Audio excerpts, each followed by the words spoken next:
This is the Sales Gravy Podcast. I'm Jeb Blount, best-selling author of Fanatical Prospecting, Sales EQ, Objections, and Inked, and I'm here to help you fill up your pipeline, close bigger deals, and rock your commission check. These days, everyone is working to figure out how to leverage or blend virtual selling into their current sales process. And one of the most effective points in the sales process to leverage video sales calls and virtual selling skills is in the initial meeting. I'll teach you exactly how to do this in just a moment, but first, I'm so excited to tell you about my brand new book, Virtual Selling. It is a runaway bestseller. It's flying off the shelves. People are downloading it everywhere. The number of people that are taking advantage of the Virtual Selling Playbook, which is a free resource that comes with the book, is just overwhelming. So don't wait. Go to Amazon right now and pick up Virtual Selling. I guarantee you that this is one book that will make you more money this year. The initial meeting is the first step in the sales process. It's the appointment that you set on an outbound prospecting call or from an inbound lead. And the objective of the initial sales meeting is threefold. First, you want to make a great first impression and develop an early emotional connection with the stakeholders. You also want to fully qualify the opportunity to determine if it makes sense for you to move forward to the next step with the prospect. And finally, you want to generate enough interest with the stakeholders to motivate them to want to advance to the next step in the sales process with you. An effective initial meeting should be about 30 minutes in length and no more than 60. Your primary goal for the meeting is to close for the next meeting.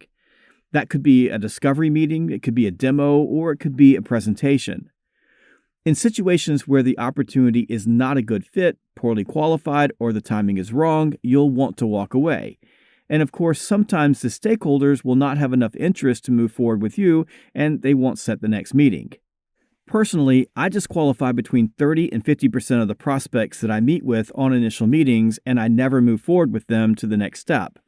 The numbers might look like this. If you conduct 10 initial meetings over the course of a week, about half will advance to the next step.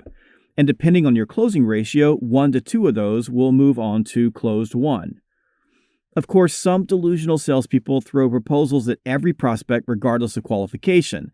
This, of course, is a terrible drain on productivity and a waste of resources. A good field rep can handle no more than about 10 face-to-face initial meetings per week and still have time for other important sales activities like prospecting, discovery calls, follow-ups, and presentations.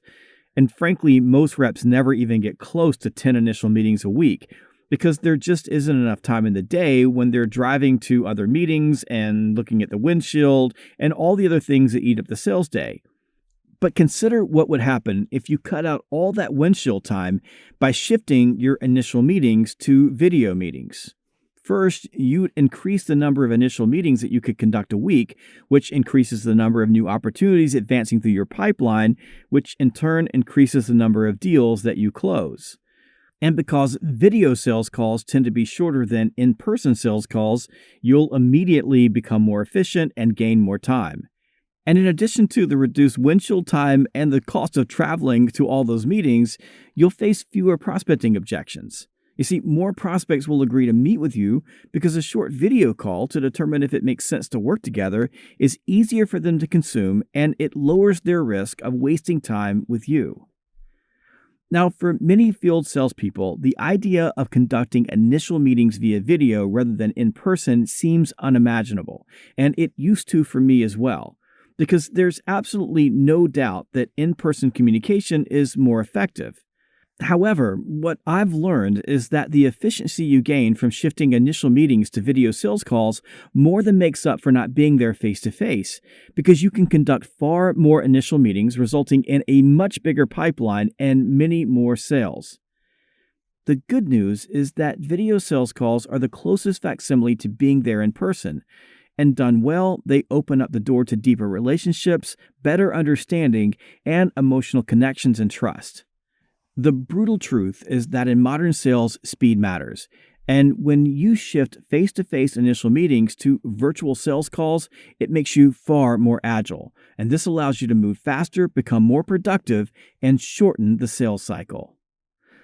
Don't walk, don't wait, run. Go right now to Amazon and grab my brand new blockbuster bestseller, Virtual Selling, a quick start guide to leveraging video, technology, and virtual communication channels to engage remote buyers and close deals fast.